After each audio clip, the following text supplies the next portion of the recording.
but I think we will find our rhythm again. Through turn 2 we go, trying to... No!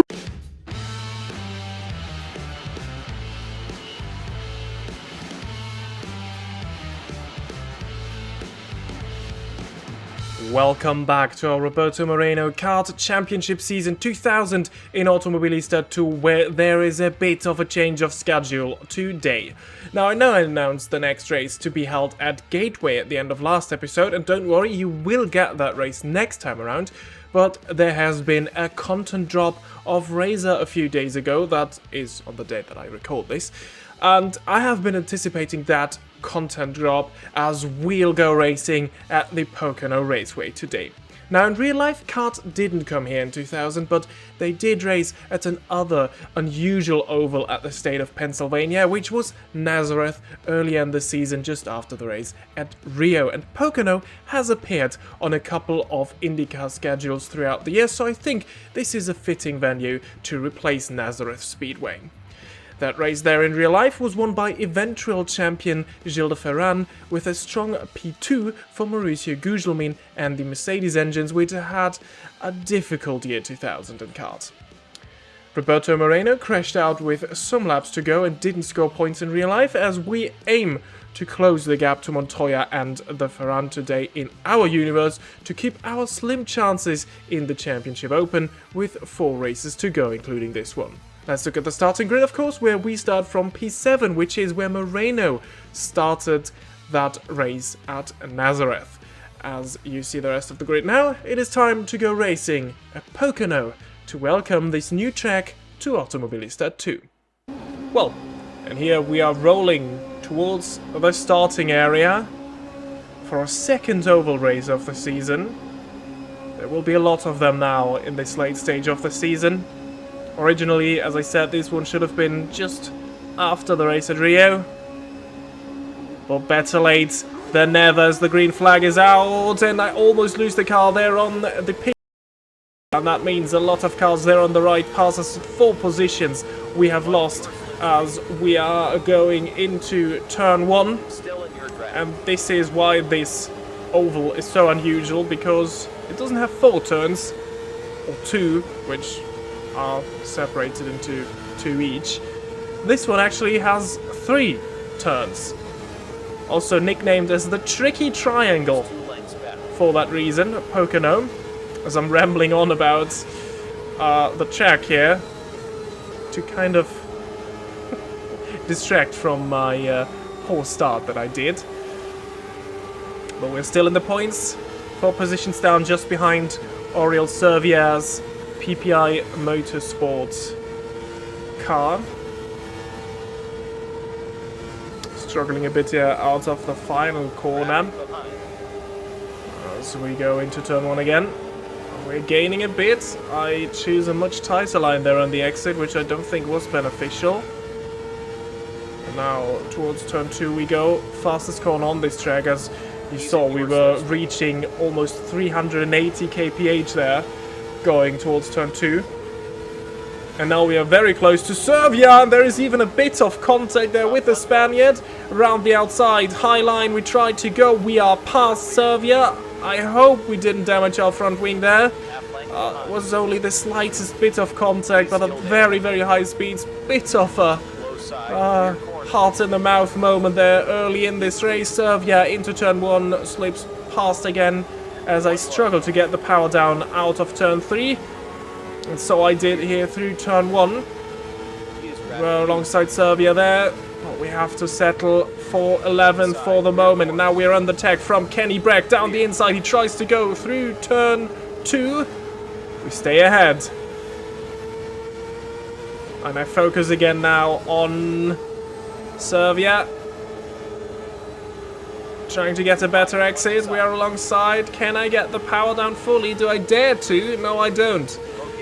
So again, Servia stays ahead for the moment. And now there's an attack from Patrick Carpentier in the Forsyth. He has gotten past Kenny Breck. I tried to get back on him around the outside. We have to settle for 12th, and now it gets even worse as there is Michael Andretti. inside. And he tries to get a position from us as I go high there, which doesn't work. And again, we are under pressure from Kenny Bragg, who has a little look into the final turn. Good run there, as I think Aponti and Andretti He's still inside. got a bit compromised in their battle with Servia. And that is Kenny Bragg now passed, and I'm down to 14, so not a good opening 4 laps of this 80-lap race. But there's still a long way to go. And we were actually on the front foot. I don't know where I was going with that expression, but things were turning a bit towards us now as we get a good run here on Kenny Bragg. I decide to just change my aero if there is damage on the next pit stop, because I'm still not sure from that contact with Servia earlier if there is a bit of damage to the front of the car. That is holding me back at the moment, so I decide to switch that if there is damage in the first round of pit stops, and we expect at least 3 trips to the pit lane this race. 2 lengths behind. Well, and now we are at the end or middle of lap 12, and we are a bit of a no man's land now, as there is the first full course yellow of the day. Now this is interesting.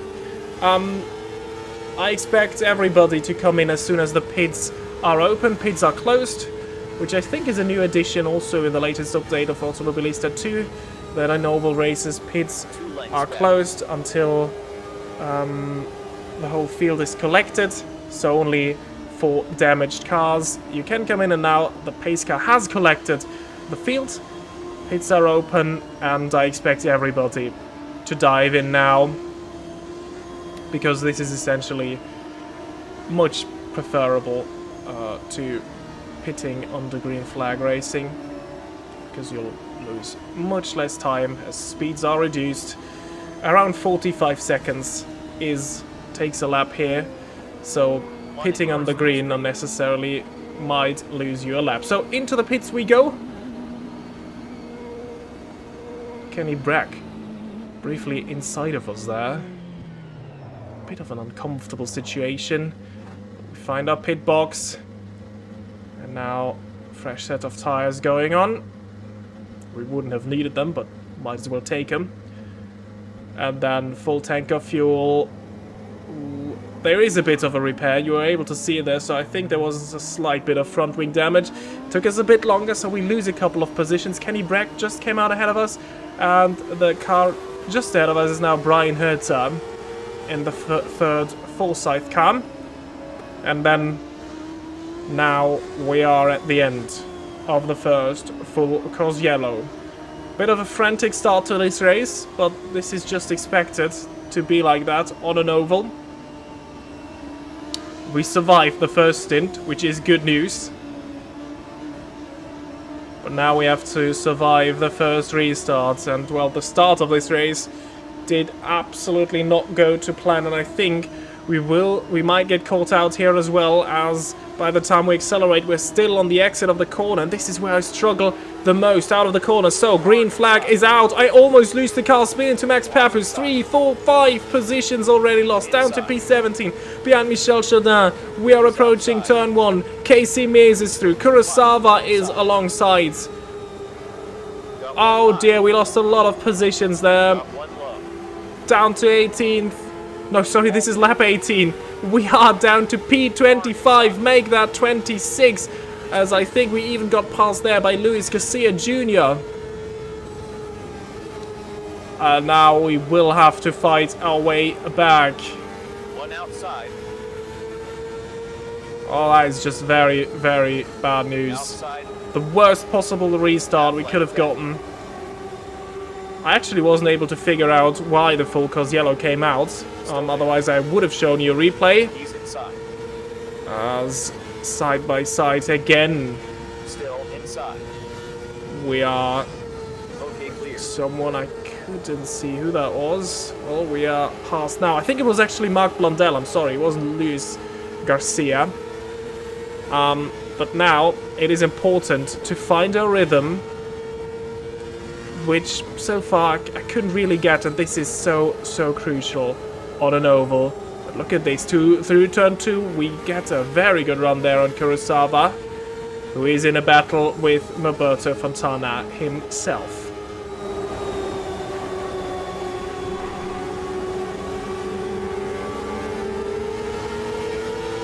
Inside. He's clear.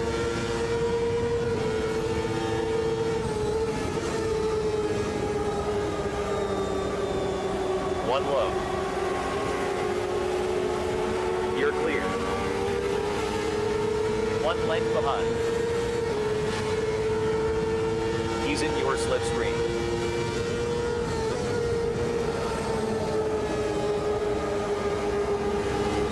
Oh, and finally we take advantage of our good run through turn 2. Almost a very scary crash there as Fontana was trying to line up a move against Kurosawa. We had made a pass or repass on Marc Blondel through turn 1 as well. But I think I was feeling it now that I was getting into the rhythm. The next car up the road is Casey Mears. We have a bit of a story with him, as we had it coming together at the previous oval race at Rio de Janeiro. So let's try and stay clear of him. Half length behind.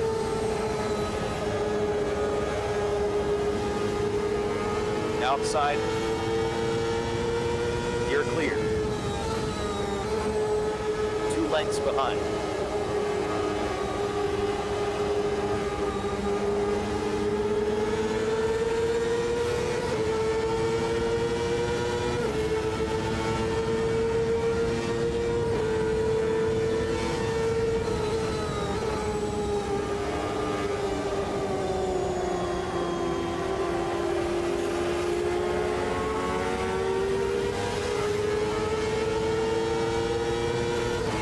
Lengths back. Half length back. 1 length behind. Outside. You are clear.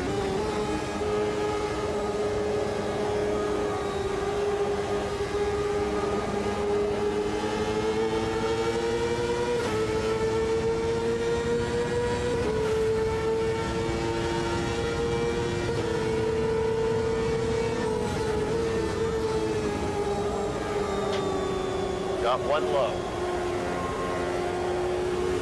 Still low. Well, and after we finally found our move to get past these back markers, which is through turn 1, I tried something different there on Michel Jourdain Jr., which didn't work, so back to our bread and butter move we go, out of turn 2, where we can just carry much more speed.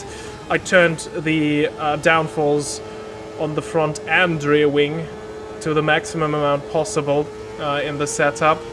So this is why we might lack a bit of speed in the straight line, but I just felt like I needed this to feel somewhat confident and comfortable on the throttle. So this might explain this move that we pull off so frequently. And now ahead of us there is a group of 3, I think, that is battling.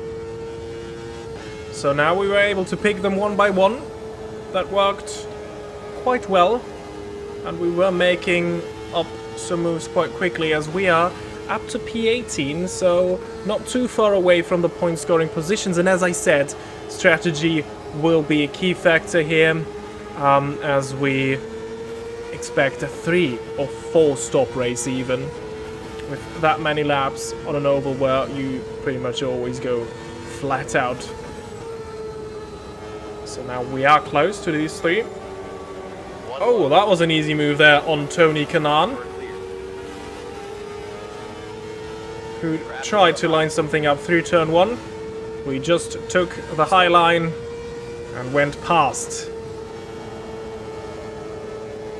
And I was really locking in there, as look at that, we pass Mauricio Gugelmin.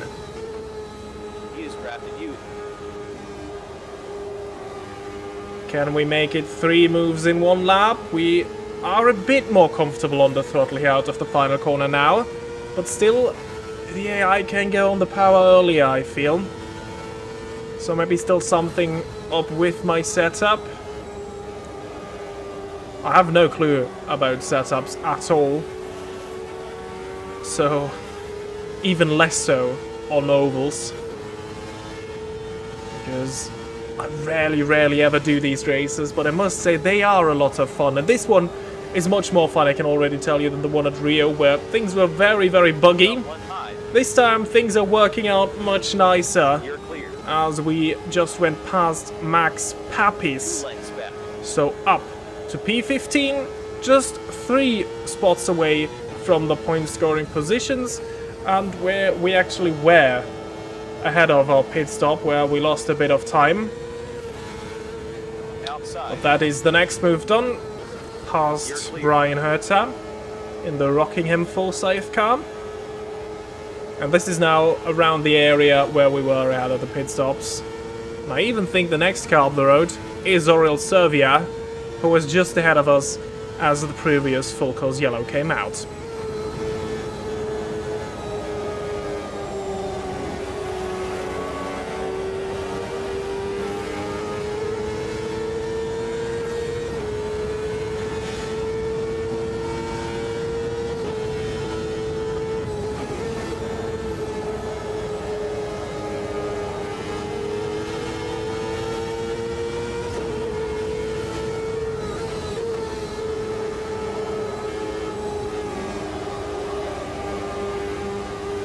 Watch your mirrors. Well, that was an easy move past Servia, who lost a lot of momentum there through turn 3. Still traffic. As we start lap 31. Getting closer already to the second round of pit stops, but nothing that I'm worrying about too much at the present moment. The next car is, one of our arch nemesis this season. It is one of the Team Green cars. They have caused trouble, but at the moment, Oriol Servia trying to cause trouble. Having a look down the inside there through turn 2. I know, it's Dario Franchitti. Better stay clear of him before he spins again. Seems to be quite the spin-happy car, that number 27 Team Green car. And now, and this is quite curious, this is Shinji Nakano in the number 5 Walker Motorsports car, and he is a lap down. Now, there are blue flags on ovals, of course, but you are allowed to fight going a lap down. And going into turn 1, we have to let Franchitti back through. We try to dive down the inside there on Nakano to lap him and to try to follow Franchitti. Well, that didn't work, as we got a poor exit there. So can we line up our move? Well, the inside is blocked now, and then Still low. I think I chose a very poor line through 2 there. So that's Servia back through, and Nakano is becoming a cork in the bottle here for us. We were making so much progress, and it was going so well, and now we come across the first car that is a lap down, and everything falls apart. Now let's hope to find a way past this time. Again, I get very close to him at the apex of turn 1. I don't even know if you call them apexes on an oval. And then again we have to lift. We lose a lot of speed, which is the thing on an oval. Don't lose speed. And that is Brian Herta making it past. Then we get a better exit out of 2, but we just get boxed in between Herta and Nakano. I have a little look down the inside on Nakano again going into the final corner, but I just can't find a way through. This is really frustrating. Just as things were going so well, yeah, you can see it there, shaking my head there in frustration, as I want to get rid of that blue number 5 car. Come on, round the outside. No, again not. The former Formula 1 driver for Minardi, I think it was in the 1997 and 1998 seasons that Nakano was driving in Formula 1, both years for Minardi, and finally we get past him. But there is a lot to do now again. as we try to find a way past Brian Herter. We are alongside going out of the final corner.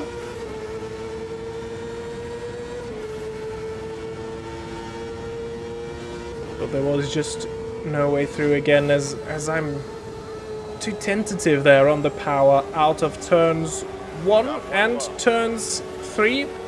Point in case. This time it was turn 1. But I think that might be the perfect gap for our signature move there. Through 2 we go. Down to 4th. Clip the apex. Early on the power. Carry much more speed. And back into P14 we are. And I think that next lap might be the final lap before we have to pit. We get very close to Servier again. 6.5 liters of fuel we burn per lap. I was watching the fuel gauge. And oof, it's on a knife's edge if we have to stop at the end of this lap. And oh, now this is crucial. There is another full course yellow, but as I said, the pits are closed now. So we hope that they open soon. Otherwise, we have to go in and take a penalty for entering closed pits or risk running out of fuel. So I'm already slowing down, but this time I found out what the full course caution was caused by. And this is crucial for the championship. Juan Pablo Montoya loses it in turn 2, heavy into the wall. And from the outside we weren't able to see if there was any contact with the car ahead, which is his teammate. And no, there wasn't. It almost looks like they break something mid-corner.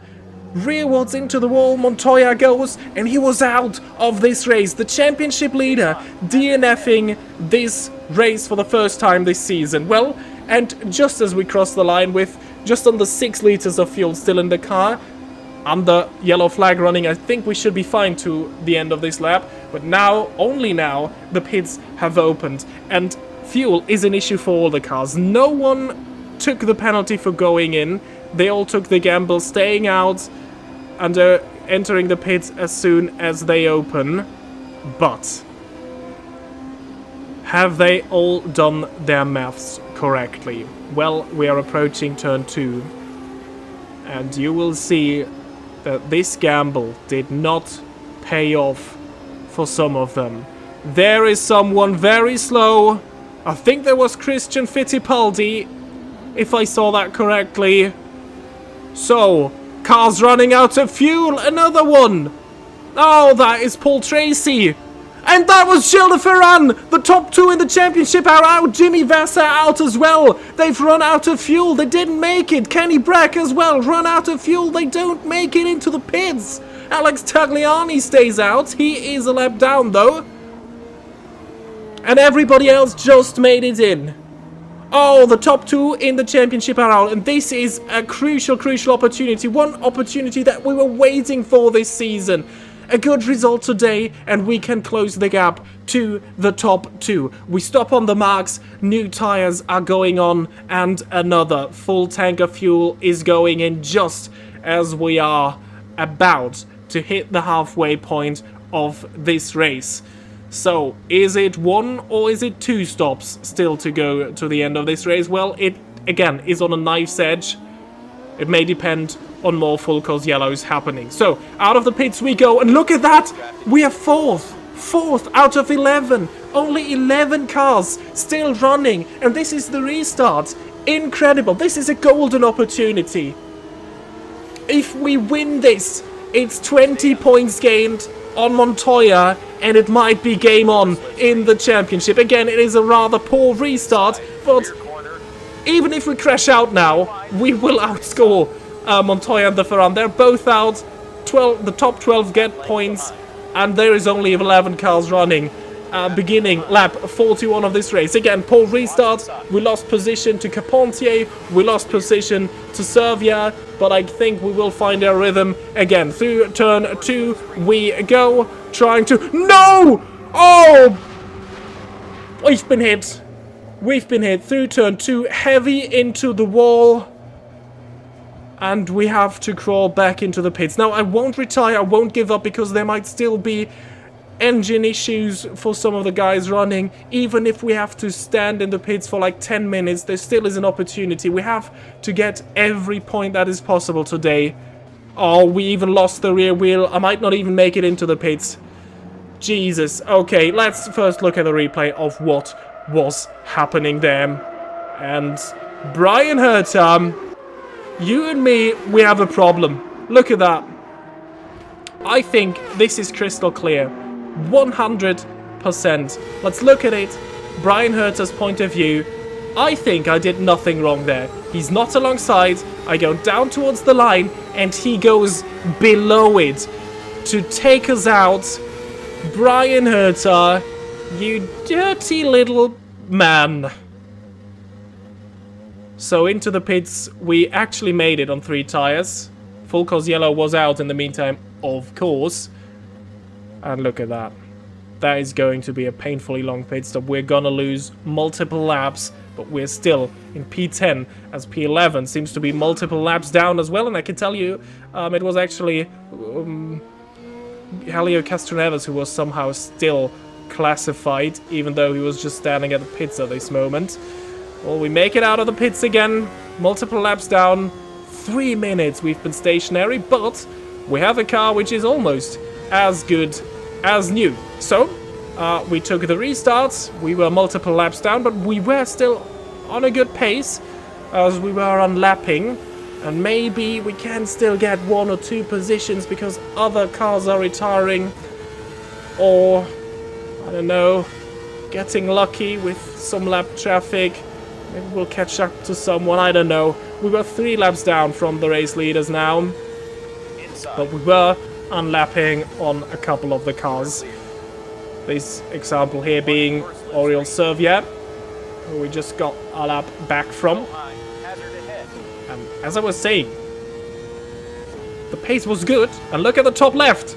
We're up to 9th. Luis Garcia Jr. came into the pits to retire just now. So already it was worth it taking that 3-minute pit stop, because had we retired, we would have been classified 10th. Now we got 1 more point because we are finishing 9th as it stands. And well, I can tell you this is already very late into the race. I did make another pit stop in the meantime, but yeah, nothing spectacular was happening. I was just lapping the circuit, trying to get some laps back. Again, we are with Oriol Servia, who is in a battle with Brian Herta for P5. And don't mind if I do. Oriol, come on. Take the position and maybe even take him out in the process, because what could have been had he not just driven off the track to hit us. We have a new rival. A lot of rivals in this season. The 2 Team Green cars who have caused trouble for us on multiple occasions. Casey Mears and Rio. And now, welcome to that illustrious club, Brian Herta. As we just managed to unlap from both of them. As Servia just took P5. Let's hope he stays there. As we start lap 76. Now just look at this, and you will see how good our pace is, because we will be dropping Servia and Herta. So, I'm afraid at least a podium might have been possible today without Brian Herta. Drafting behind. Half length behind. He's in your slipstream.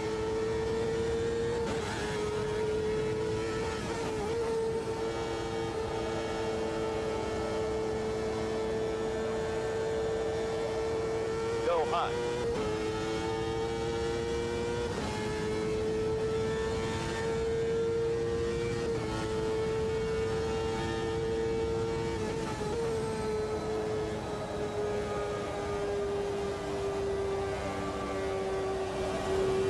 Well, and as I told you, I'm 3 laps down. I'm still 3 laps down on the race leader. And we are in lap 77, which means this is our final lap as we go around turn 2. And now towards the final corner we go.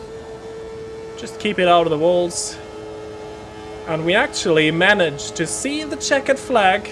And again, we finish 9th on an oval in a chaotic race of attrition. We take 4 points. Is this a golden opportunity missed? Well, it's definitely not maximized, but 4 points compared to 0 from the Ferran and Montoya. And of course, let's look at the point scorers. Michael Andretti takes a second win of the season after he won the opening race at Long Beach. Our teammate, again, is on the podium in P3. Brian Herta unfortunately beat Aurel Servia, although I think, frankly, Brian Herta should be disqualified for this appalling driving he did when he took us out. We at least finish in P9, 3 laps down. There wasn't much to Shinji Nakano though, I must say, so maybe, at least P8 might have been possible on the road. Well, it wasn't to be. Luis Garcia Jr. is then the next car, 32 laps down, and then look at that, Elio Castroneves, Paul Tracy, 43 laps down because they ran out of fuel during the second caution. And these are the championship standings. We are still third. We gained 4 points today on Montoya and Gilles de Ferran, but we're still 28 points down. There is 3 races to go, 20 points for a race win. We're still not out of it, but it is going to be a tough job, and we might need another DNF, but then we absolutely need to maximize the results. But if we do that, we might be right in it. Again, Michael Andretti is now the new P4, equal in points with Kenny Bragg, but thanks to his 2 race wins, he takes 4th on countback. And of course, let's also look at the Nations and Engine Cups. Brazil extends their lead thanks to P2 for Cristiano da Mata today. Colombia didn't score with Montoya DNFing, causing that second full cause yellow, which cost so many drivers their race today. US still in third, closing the gap to Colombia. And, well then, good points again scored for Japan with Shinji Nakano, who finished this race in P8. Ford extends their lead to 10 points in the Engine Cups. Honda dropping down a bit as Nakano was the highest finishing Honda. All the others ran out of fuel. Mercedes finally scoring some points again, but yeah, they play no role at all in the Engine Cup this year. And that has been it with the Pocono 400, and what an exciting race it has been, and I don't know whether to be happy or not about this race. I'm very happy to see the checkered flag, and it could have gone much worse. So I think, yeah, I feel quite okay about this race. Next time we will return to yet another oval. This time it is a rather shorter oval, though, as we now for real will be going racing at Gateway International next time around. Subscribe to not miss that, leave a like if you did enjoy this video, and I hope to see you all the next time. Until then, goodbye.